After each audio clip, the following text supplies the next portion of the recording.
Round up horror में आप सभी का स्वागत है।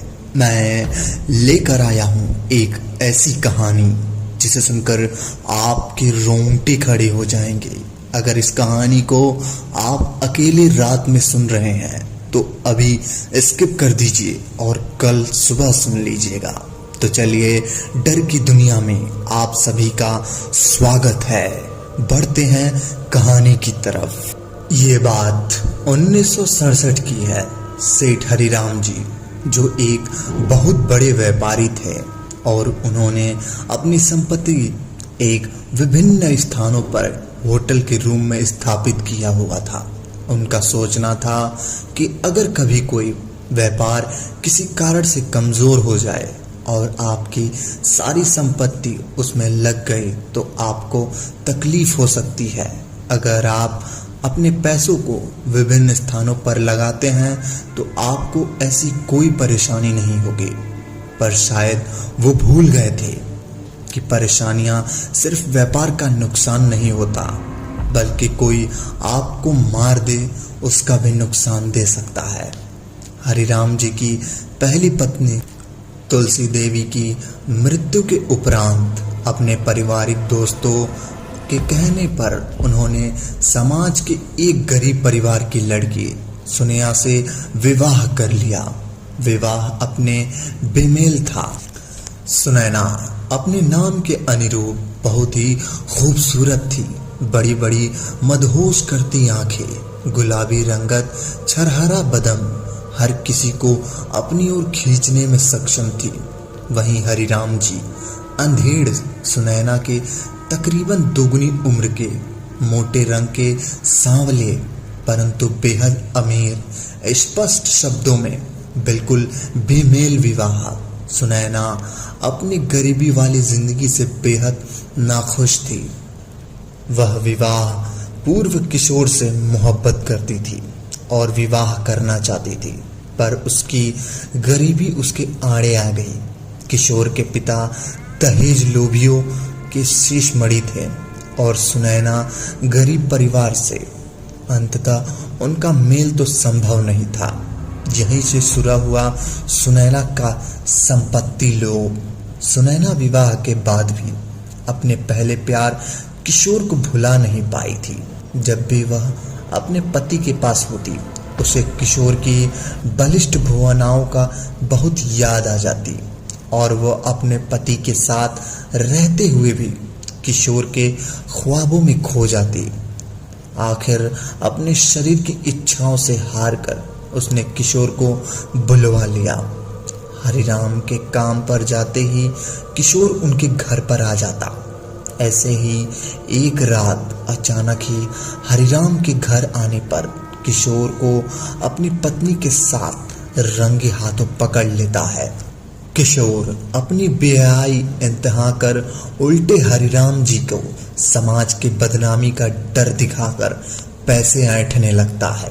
एक बार जब किशोर को पैसे की जरूरत होती है तो वह हरिराम जी को उनके एक होटल से मिलता है।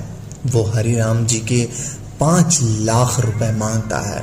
हरिराम जी उसे एक काम करने को एवज में 20 लाख पेशकश करते हैं और वो मान जाता है। तयशुदा दिन हरिराम जी अपने पत्नी के साथ होटल में आते हैं और किसी से मिलने का बहाना बनाकर कुछ दिनों के लिए बाहर चले जाते हैं। मिले मौके को हाथ से नहीं निकलने देने की आदि सुनैना किशोर को फोन करके होटल में बुलाती है। मध्य रात्रि में सोते वक्त किशोर बिना किसी मतलब के उससे उलझ जाता है और झगड़े को बढ़ाकर किशोर सुनैना को खून कर देता है। खून करके किशोर हरिराम जी के ऑफिस रूम में रख कर चला जाता है और उससे बताता है कि काम हो गया है पर लाश को ठिकाने लगाना पड़ेगा। हरिराम जी ने सबसे पहले व्यवस्था कर रखी थी। सुनैना का शव उसी कमरे में चुनवा दिया जाता है। कमरे के होटल टूटा फर्नीचर भरकर बंद कर दिया जाता है। जब किशोर पैसा मांगता है तो हरिराम जी उसी के अंदाज में ब्लैकमेल करते हैं। उस खून को करने की वीडियो दिखाकर पूछते हैं कि अब क्या चाहते हैं, आज़ादी या जेल। फिर उसे भगा देते हैं। हरिराम जी जब घर वापस आते हैं तो वह अपने घर के पास के पुलिस स्टेशन पर जाकर सुनैना के गुमशुदे होकर रिपोर्ट लिखवाते हैं। पुलिस चौक के इंस्पेक्टर रहीम केस दर्ज कर अपनी तहकीकात शुरू करते हैं। समाज में अपनी बेहद अच्छी छवि के कारण कोई भी ऐसा इंसान उसे नहीं मिलता है जो हरिराम जी के खिलाफ कोई बात करे। सभी लोग उनसे बेहद खुश थे क्योंकि उन्होंने अपने से बहुत ही गरीब घर की लड़की से शादी कर और उनके पिता को एक व्यवसाय शुरू करने में मदद की थी। घर के हालात बहुत अच्छी थी क्योंकि आपसी मनमुटाव के कारण नहीं मिले। सभी नौकर चाकर हरिराम जी के पक्ष में बोलते मिले। अब इंस्पेक्टर रहीम का ध्यान उस होटल पर गया जहां से वे गायब हुई थी। वे खुद अपनी पत्नी को लेकर वहां पहुंच गए कि दोनों काम हो जाएंगे, तहकीकात भी हो जाएगी और पत्नी को बहुत दिन से साथ घूमने की ख्वाहिश भी पूरी हो जाएगी। पहले कुछ दिन तो बेहद खूबसूरत थे। दोनों एक दूसरे के साथ मिलकर समय काट रहे थे। उस समय उनके पास किसी सोचने के लिए कोई समय नहीं था। अपने इस सोच से इंस्पेक्टर रहीम बहुत खुश थे कि वे अपनी पत्नी के साथ आए और समय बिता पा रहे थे। इस समय पे को वे दोनों काफी अरसे से चाह रहे थे, परंतु काम की अधिकता के कारण उसका आनंद नहीं ले पा रहे थे। फिर जब इंस्पेक्टर रहीम को याद आया उनके आने का कारण तो पत्नी के कमरे में छोड़कर तेजी से लोगों से, होटल में के कर्मचारियों से, उस महिला से सुनैना के गायब होने के कारणों को समझने की कोशिश करने लगे जिससे उस केस को सुलझाया जा सके। तभी एक दिन जब इंस्पेक्टर रहीम को आने में देरी हो गई, आकर उन्होंने देखा कमरे का दरवाजा खुला हुआ था और उनकी पत्नी की लाश पलंग पर पड़ी हुई थी। किसी ने उनका गला घोट दिया था।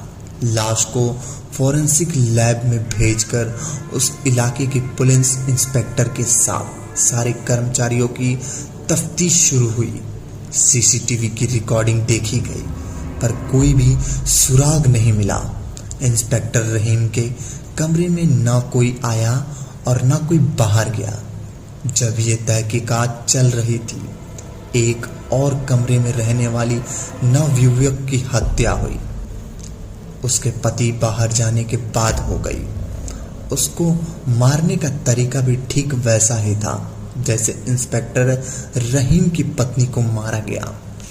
काफी खोजबीन की गई पर कोई सुराग नहीं मिला।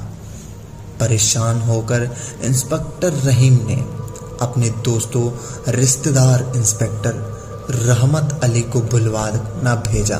तो क्या इंस्पेक्टर रहमत अली और इंस्पेक्टर रहीम मिलकर इस केस को सुलझा पाते हैं? आखिर कौन था जो बिना कमरे के बाहर आए न कमरे के जाए लोगों की हत्या कर रहा था? कौन था? क्या उस होटल में किसी का कुछ तंत्र मंत्र था या कोई काला जादू? जानने के लिए मिलते हैं अगले भाग में। तब तक के लिए धन्यवाद। अगर कहानी पसंद आ रही हो तो वीडियो को लाइक और चैनल को सब्सक्राइब कर दीजिए ताकि हमारी आने वाली कहानियाँ सबसे पहले आप तक पहुँचे। धन्यवाद।